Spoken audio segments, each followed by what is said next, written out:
Good evening, peeps. Day after my previous video, I thought I'd just give you a quick update.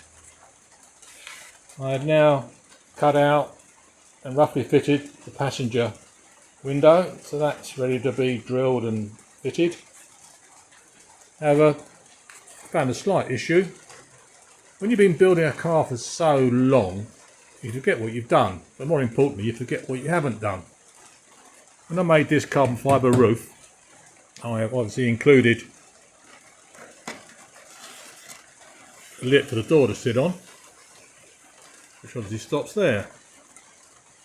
When I built in the roll cage and manufactured all this, sorted all this out, I haven't carried on the lip down there.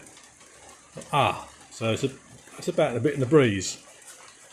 And I thought, let's look through my stash of carbon fibre offcuts. And lo and behold, I have a piece of angle, which is the perfect size for fitting in there. So, I thought I should start this side first, because this door is actually fitted.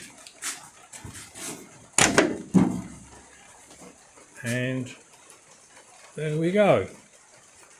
That's now in. Ties in with the existing roof lip. And I think that's a pretty good fit. So the next job is to fit these along here, so I can secure the glass. That'll be part of the next task. So bye bye for now on a very wet, yucky Sunday, and I'll speak to you all soon. Bye for now.